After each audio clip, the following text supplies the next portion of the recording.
If I just stopped when the static started whispering my name, maybe this wouldn't be happening.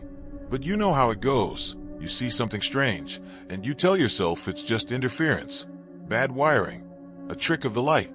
You rationalize until it's too late. You think you turn it off, right? That's what everyone says. I'd never keep watching. I used to say that too. The first time I pressed play, it wasn't even out of curiosity. It was boredom. I wasn't looking for anything paranormal. I wasn't trying to summon a ghost. I just wanted to see what was on an old VHS tape from a box of junk. But the moment I hit play, the air changed. The sound, the static, didn't just buzz. It breathed, like there was something alive inside it, trying to push through. At first, I thought it was feedback from my TV. But then the static shifted, like someone exhaling through the screen. My name slipped out between the noise, drawn out, distorted, half-swallowed. I froze. I didn't even believe what I'd heard. I told myself it was a coincidence, a voice pattern that just sounded too close. Then the picture flickered. For half a second, I saw a room. My room. Not perfectly, not cleanly. It was like the tape was guessing what it looked like. The camera angle was wrong, tilted, like it was watching from behind something. Behind me. I turned around so fast the chair nearly fell. Nothing. Just the quiet hum of the TV and that flickering, pulsing static, like a heartbeat synced with mine. You'd think that's where I'd stop. You'd think anyone would. But I told myself maybe I'd imagined it. That maybe old film sometimes picks up radio noise, weird EM stuff. I told myself anything that made sense. But the thing is, it didn't stop when I turned off the TV. The screen went black, but I could still see the afterimage, the outline of the room that wasn't there, a shadow that stayed burned into my eyes. And somewhere in that hum, I swear I heard breathing again, not from the speakers, from behind the screen. I shouldn't have pressed play again. I shouldn't have kept watching, because it wasn't recorded. It was happening. And now, I think it still is. It started on one of those gray, half-forgotten Saturdays, where the air smells like rain that never comes. I wasn't planning to buy anything. I'd just driven past a handwritten cardboard sign that said, "Estate sale. Everything must go." Those words always tug at me, like a promise and a warning rolled into one. I collect old VHS tapes, not for ghosts or curses, not back then. I like the weight of them, the soft click when you slide them into a player, the way a whole memory could live in that black plastic box. Nostalgia, I guess. A little piece of when things made sense, when movies ended and didn't follow you around after. The house was the kind of suburban relic you could smell before you saw. Dust, mildew, maybe grief. Inside, the air was thick with old carpet and lemon furniture polish. A few people wandered around picking through knickknacks, porcelain cats, framed family photos, brittle lace. In the back corner, I found a small folding table stacked with VHS tapes. Faded covers, cracked cases, titles like Back to the Future 2, Jaws, National Geographic, Volcanoes of Fire, A Graveyard of Forgotten Worlds. $5 for the whole box, the woman running the sale said. Her voice was brisk, tired. I could tell she'd been repeating that line all morning. 5. I grinned. You're practically paying me to take them. She didn't laugh, just nodded, eyes darting toward the hallway behind her. Maybe her husband's old collection, or her dad's. Maybe someone who'd recorded every TV special since '93. I started piling the tapes into a reusable grocery bag, feeling that quiet, harmless thrill of a good find. And then I saw it.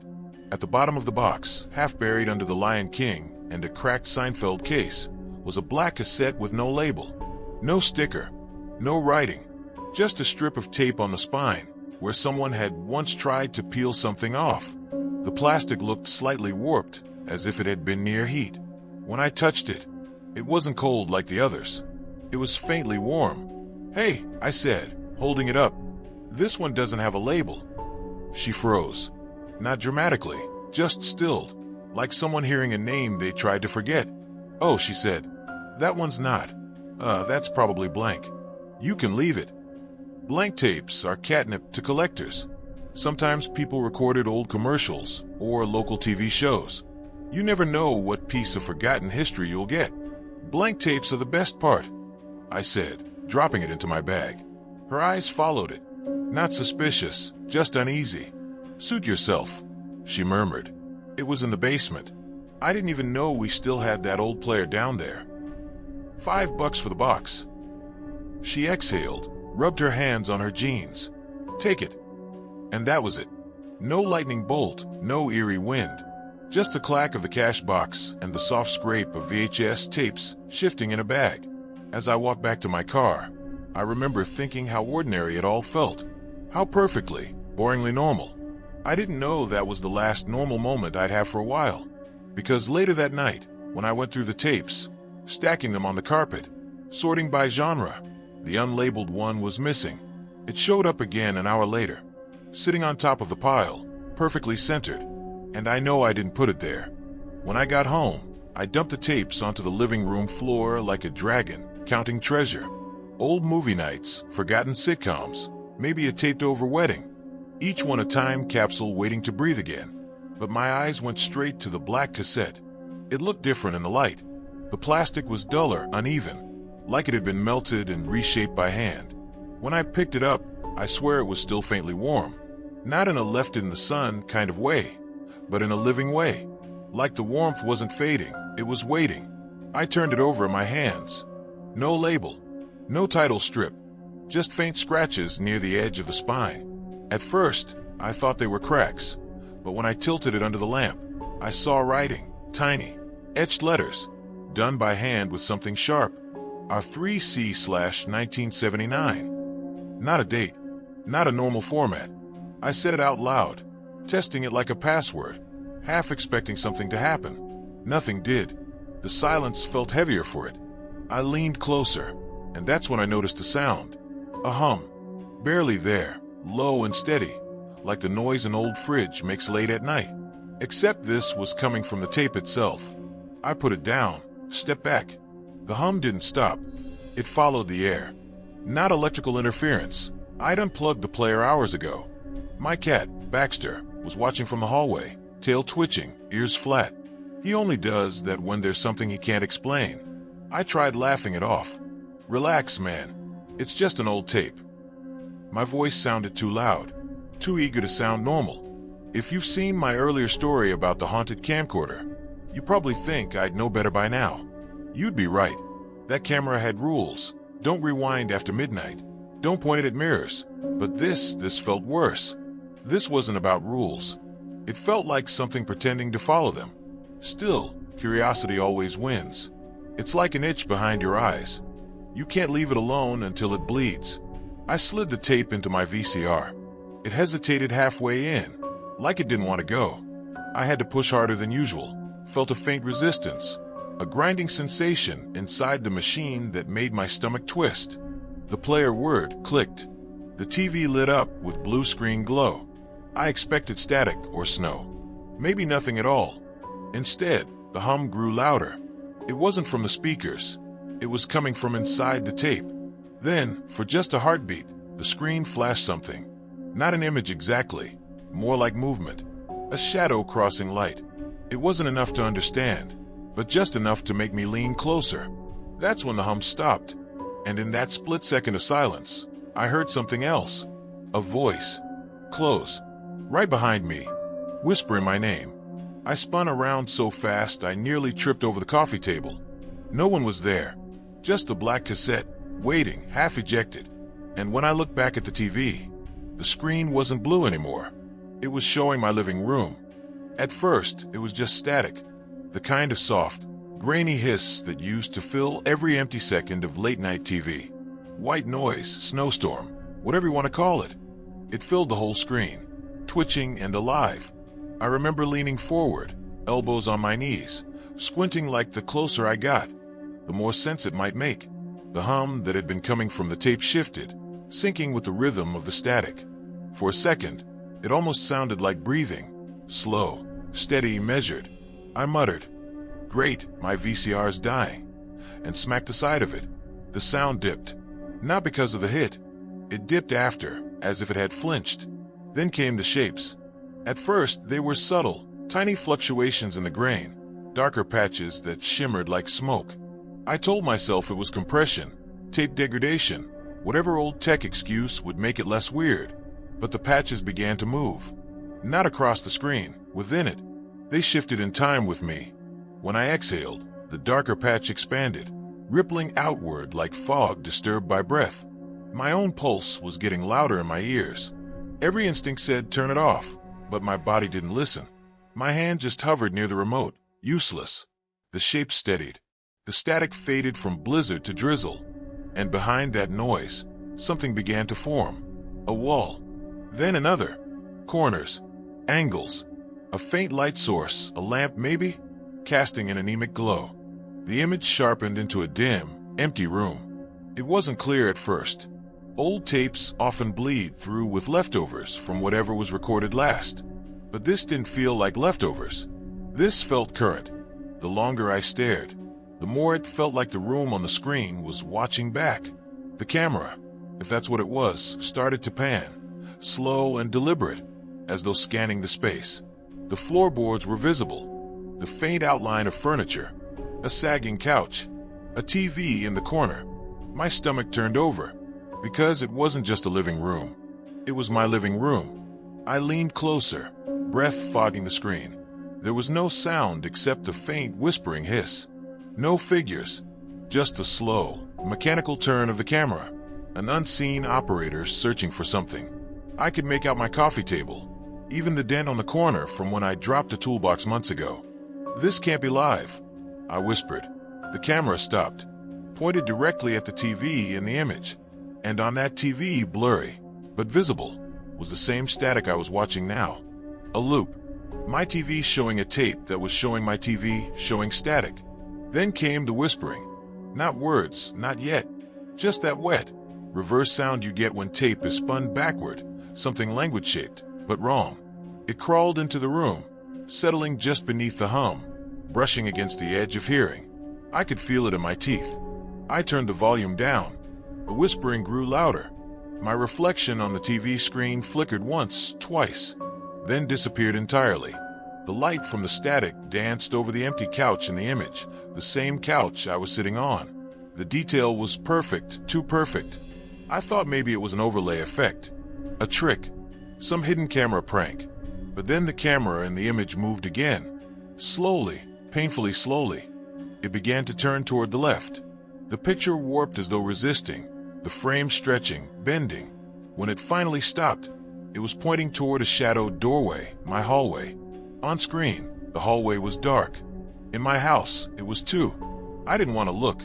Every nerve screamed not to. But I did. Nothing there. Just the hallway, empty and still. I turned back to the screen. The doorway in the footage was darker now, as though something had moved into it. A smudge. A taller patch of black against the black.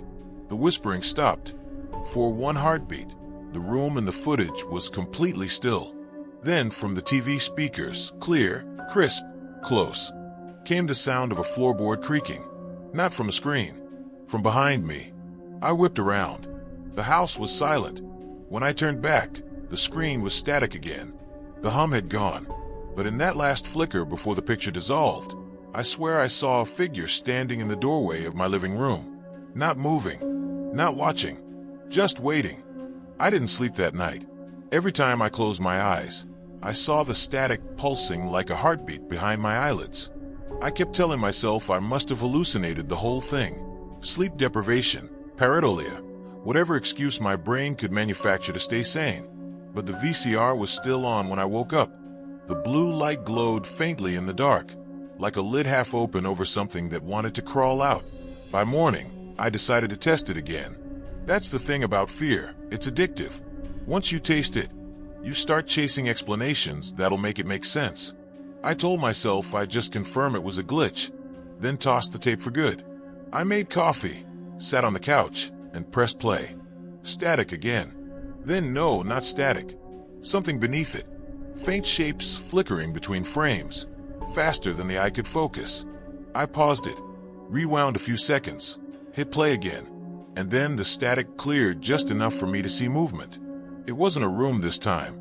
It was a backyard. Ours. The screen washed out by daylight, grass too bright, the shadows short and sharp. I recognized the rusted swing set, the chipped fence post. A kid's laughter cut through the hiss.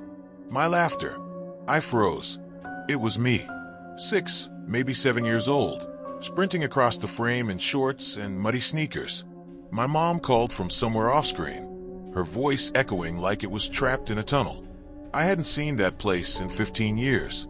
The camera panned slightly, tracking me, and my stomach dropped. The angle was wrong, too high, too far. No one was standing there when that footage could have existed. I hit pause again. The frame juddered, lines warping. My child self was frozen mid-stride, mouth open, one arm blurred. For a second, the blur looked like another hand gripping mine. When I unpaused, the tape skipped ahead. The next scene was the kitchen. My dad arguing with my mom, their faces flickering with every frame like the tape was struggling to hold them together. I could hear every word. Things I hadn't remembered. Things I didn't want to remember. The angle this time was from the ceiling corner, looking down, like the camera was bolted there, or someone tall enough to touch the ceiling was filming. The air felt heavy, too close. I muted the TV and still heard their voices, perfectly clear. That's when I called my friend Mark. He was the kind of guy who thought everything creepy was an opportunity for content. I figured he'd tell me I'd been pranked, or that it was a viral marketing trick. He showed up with a grin and a Red Bull, took one look at the tape, and said, "Dude, this is vintage creepypasta gold. Let's film a reaction." I didn't argue. Part of me wanted proof that someone else could see it. We had played together. The tape started differently this time. No backyard, no kitchen, just a hallway. Mine again, the same dim frame from last night. Mark chuckled.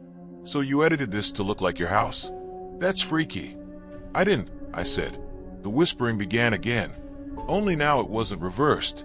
It was language. Barely. Mark leaned closer. "Is that Latin? Dude, is this like a church thing?" Then, without warning, the image on the screen shifted. It cut to my current living room. Me and Mark sitting there, exactly as we were, same positions, same mugs, same timestamp blinking in the corner. Mark laughed, but it came out thin. "Okay, wow. You got Spielberg-level creep here. How'd you do this?" I didn't answer. I was staring at the screen, watching us. The playback was lagging by half a second, like a live stream that shouldn't exist. Mark snapped his fingers in front of my face.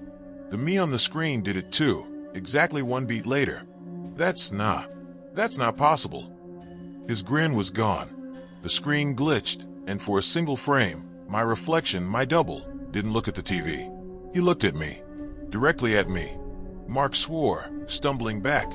What the hell was that?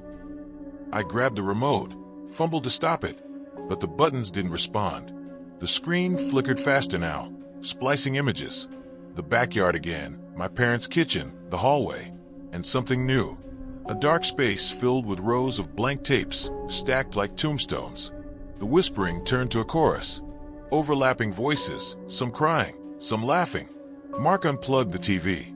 The image stayed on. We both backed away. The figure on the screen, me, stood up. Not me now. Me there.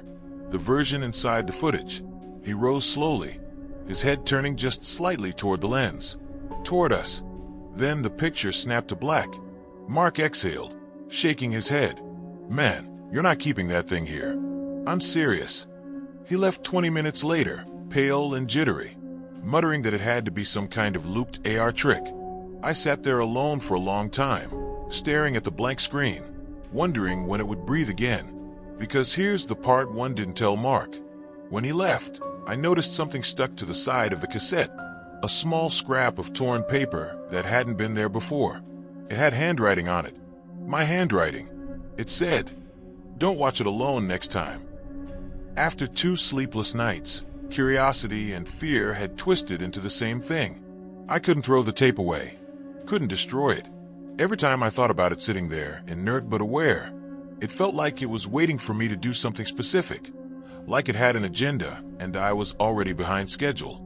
So I decided to find out where it came from. The label on the cassette's edge had a faded imprint I hadn't noticed before.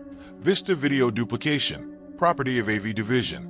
The name sounded vaguely familiar, The kind of place that might have run ads during local cable news back in the early 2000s. A bit of digging online brought up only one result, a half-cached directory listing. The address was 15 minutes from my apartment, an abandoned industrial park. Of course it was. The building sat at the end of a service road, wrapped in chain link and kudzu.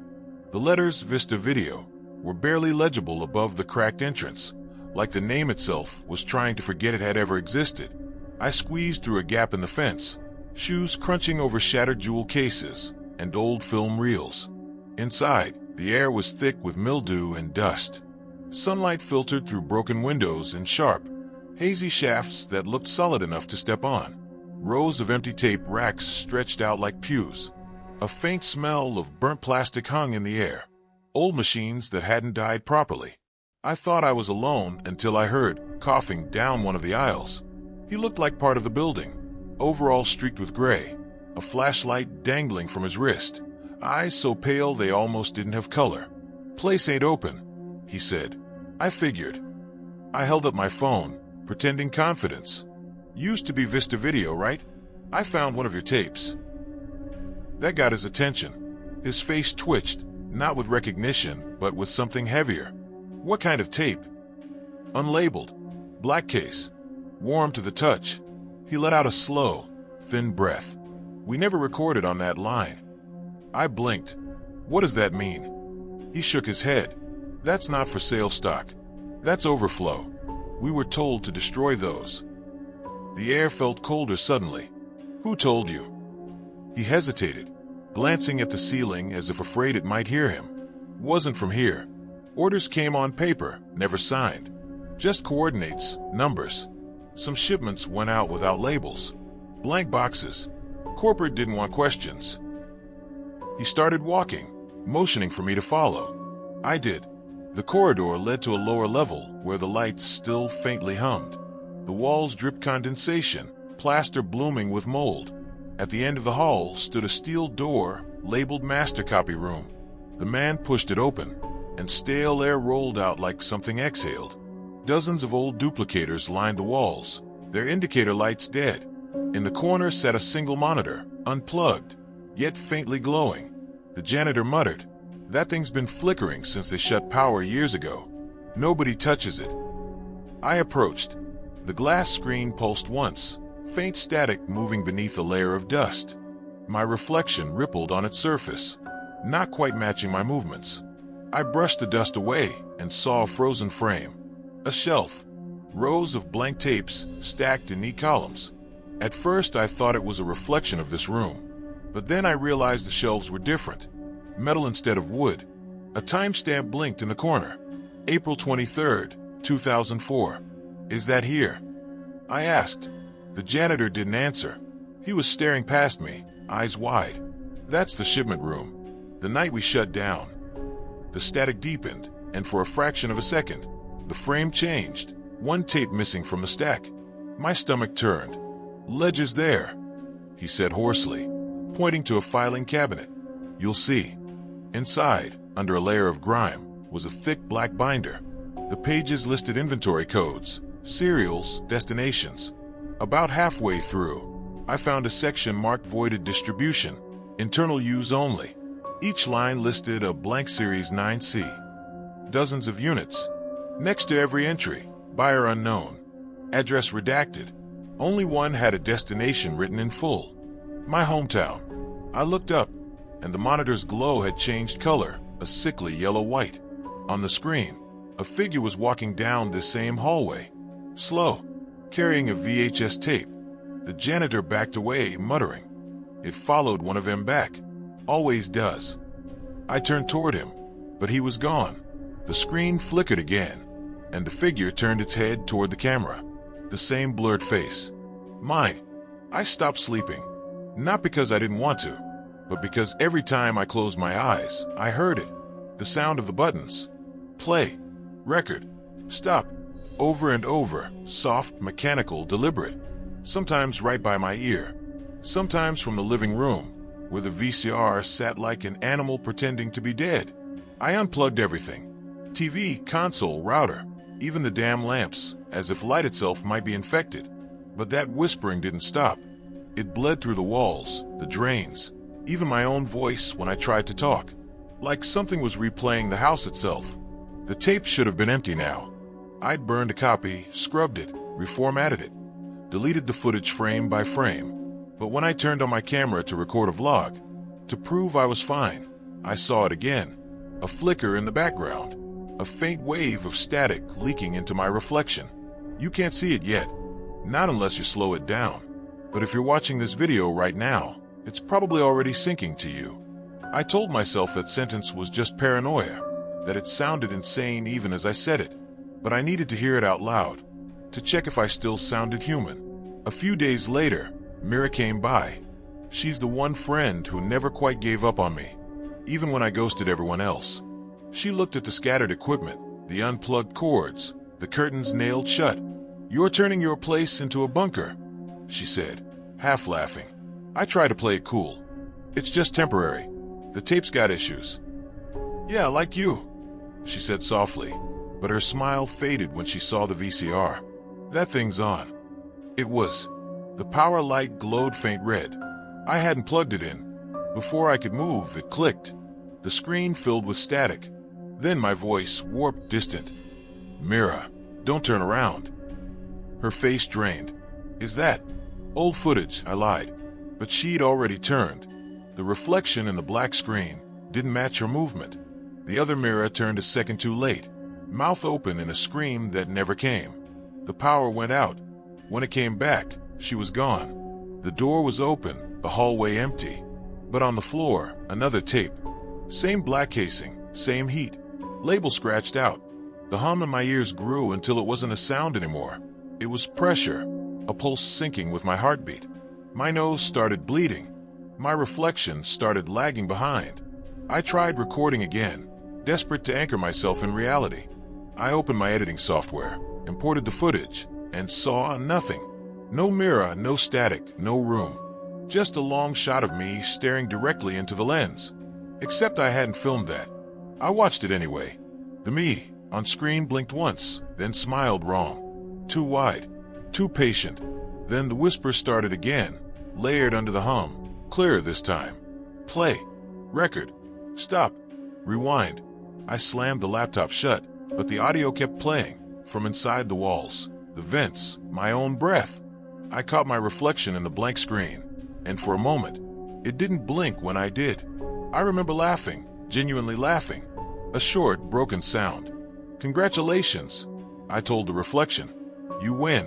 It smiled again. Now, when I talk, sometimes the words echo before I finish them. When I move, the air stutters. The tape doesn't need a VCR anymore. It's inside the signal, the wiring, maybe even me. If you've been watching this far, you've probably already heard it too. Listen carefully. You'll know it when it starts. Play. I told myself there had to be a way to overwrite it, to record something, anything, over the tape until it lost whatever dark signal it carried. Noise can cancel noise, right? That was the theory. So I set everything up like an exorcism in reverse. My old camcorder, the VHS deck, a dozen blank tapes lined up like wards. The air felt thick, the kind of stillness that hums in your bones. I told myself this was going to be the final session. No more watching, no more listening. I'd hit record, and it would end. I pressed the red button. The screen blinked, the VCR clunked alive, and I saw myself sitting there. Same chair, same angle, everything matching perfectly. Except my reflection on the screen looked off, like the light was wrong, or maybe it was my expression. The me on the tape wasn't scared. He looked focused, calm. I lifted my hand to wave, a small test. The figure on screen didn't move. He stayed perfectly still, eyes locked on me like he was waiting for something. A few seconds later, he lifted his hand, too late, and waved back. I froze. The delay wasn't just lag. It was out of order. The reflection was responding to moments that hadn't happened yet. I said out loud, "If this is some kind of feedback, fine. I get it. You win." The version of me on screen leaned forward and whispered, "No, not yet." I didn't say that. The camcorder started to vibrate in my hand, the lens whirring. refocusing again and again like it was trying to capture something behind me. The static that filled the speakers was no longer random. It pulsed, syllables forming between the bursts. Press record. Record. Record. I already did, I muttered, half laughing, half crying. But the me on screen shook his head slowly. Not that one. The background behind him shifted. The walls melted into something darker, more organic, like the inside of a throat. And from the edges of the frame, hands began to appear, reaching, twitching, each holding a VHS tape identical to mine. I felt the air behind me change temperature, colder, denser, like a crowd breathing down my neck. I turned, expecting nothing, but the room wasn't empty. The walls were lined with shelves, stacked from floor to ceiling, all filled with tapes, thousands of them, each one unlabeled, each one humming softly. I stumbled back toward the camera. The screen showed the same thing. The room behind me, identical, except the me on screen wasn't moving anymore. He was standing, head tilted, eyes locked onto the lens like he could see through it. Stop, I said. I'm done. He smiled, then stopped recording. I looked down at the camera.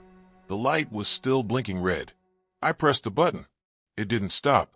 I pressed it again, harder. The light stayed on. The hum deepened. From the corner of the screen, a new line of text appeared, glitching through the static. Recording, live feed, source confirmed. I didn't understand at first. Then I noticed the timestamp. It wasn't old. It was now. The footage wasn't replaying. It wasn't even delayed. It was showing me as I existed in this exact moment. Real time. I raised my hand again, trembling. The me on screen raised as before I did. Not mirrored. Not delayed. Predicted. He leaned forward, closer to the lens, and whispered something I didn't want to hear, but couldn't stop myself from repeating aloud. Keep going. The lights flickered. Every tape on the shelves vibrated in unison, their cases flexing, the room filling with that unbearable low hum of 1,000 overlapping recordings. Keep going, the voice said again, through the speakers, through my mouth, through the air.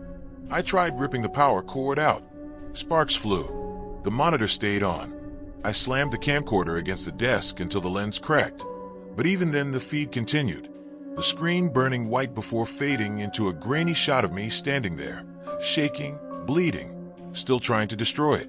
Only then did I notice, behind that version of me, another screen, showing another version, and another. Infinite copies, infinite recordings, all nested inside each other. And in every one, I pressed record. I pressed record. I pressed record. The whisper came one last time, low and close and almost gentle. You can't overwrite what's still happening. The screen flared. White noise swallowed everything. Now, when I blink, I can see that red light flash in the corner of my vision. The tape is still recording. And if you're seeing this, maybe you're in it too. If you ever find a blank tape, one with no label, no markings, nothing but that dull black plastic, don't do what I did. Don't be curious. Don't try to see what's on it. Because it's not about what's recorded. It's about who. I used to think stories like this were metaphors, haunted technology, cursed media, modern folklore. But this isn't a story. Or maybe that's the trick. Maybe the story is the recording, and every time someone watches, it needs a new voice to finish it. I keep hearing people online talk about glitches in my video. Faces that appear for a frame, a shadow that doesn't belong, someone whispering their name under the static. I don't even correct them anymore. What's the point? The tape adapts. It learns what scares you, and I can feel it still running, even now. Even after I destroyed the camera, even after I moved. I thought it was over when the red light finally went dark, when the last hiss of static faded out. But now, whenever I walk past a reflective surface, a window, a phone screen, a puddle, there's always a flicker before my face comes into view. A half second of something else. A frame that shouldn't exist. Sometimes, if I listen closely, I can hear the faint sound of the mechanism whirring. That same mechanical rhythm. Play. Record. Stop. Rewind. And under it, quieter, a new sound. A breath. Someone else's. You think I'm exaggerating, I know. Every horror channel has someone claiming they found something cursed. You've probably heard this 100 times before, but that's exactly how it starts, with someone watching, dismissing it, thinking they're safe because it's just a story. That's what I thought too, until I realized the static wasn't playing from the speakers anymore. It was coming from inside the room. So, if you ever see a black VHS tape that looks too clean, too new, too warm to the touch, walk away. Don't plug it in. Don't press play, because it's still recording. And maybe, next time the tape starts rolling, it won't be me on the screen. Maybe it'll be you.